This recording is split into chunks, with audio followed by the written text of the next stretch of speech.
Hello, this is Manuel Barrantes. In the past years, I have been working on the analysis of so-called mathematical explanations of physical phenomena. And the main point of this debate has to do with whether these explanations warrant some form of mathematical realism. Of course, this debate is interesting only if you think that scientific explanation is not purely subjective, right? If that's your view, then this debate is not for you.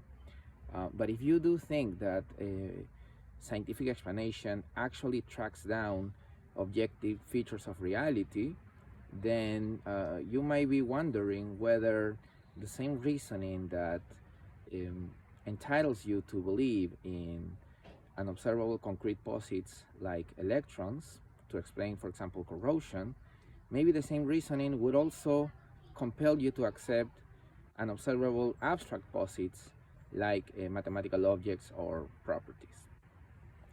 Those people who think that scientific realism is somehow warranted and think that scientific explanation is a good way to support views about scientific realism, then they also become interested in the issue of whether or not we should extend these commitments to mathematical posits, right? So those interested in that debate usually work on something that is called the indispensability argument, which is the idea that because mathematics features indispensably in science, then scientific realism commits you to mathematical realism. One class of explanations that have been highlighted by the mathematical realists have to do with those where mathematics seems to be playing a stronger role than simply representing physical facts. So, a simple example would be if I try to distribute 23 strawberries evenly among 3 kids without cutting any strawberries and kids, then I won't be able to do it. But that has nothing to do with strawberries or kids or some of the physical properties of the entities involved, or at least that's what the realists would argue, right? It has to do with a mathematical impossibility. It is impossible to divide 23 by 3, and that mathematical impossibility explains the physical impossibility. So on that view, defended by, for example, Mark Lange, mathematical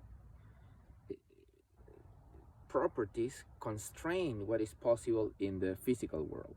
And if you want to explain those physical impossibilities by appealing only to physical relationships, then that explanation would fail to convey the modal strength that is at place, which is that the impossibility is actually mathematical and not just physical. So using that reasoning, these authors endorse or claim that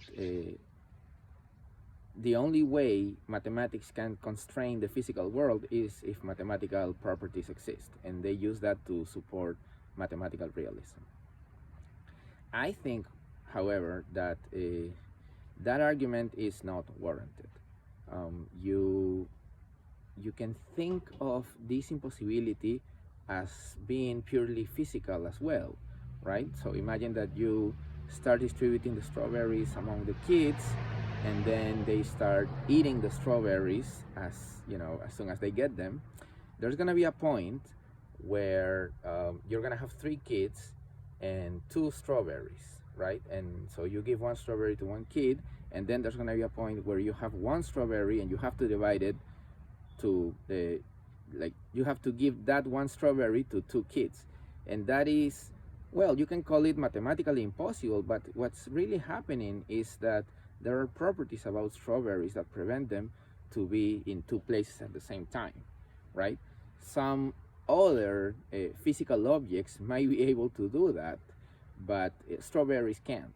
So it is in fact an empirical impossibility that is at place there. Therefore, these so-called mathematical explanations are nothing but ordinary scientific explanations, and their existence in science doesn't warrant any kind of mathematical realism. And that's it.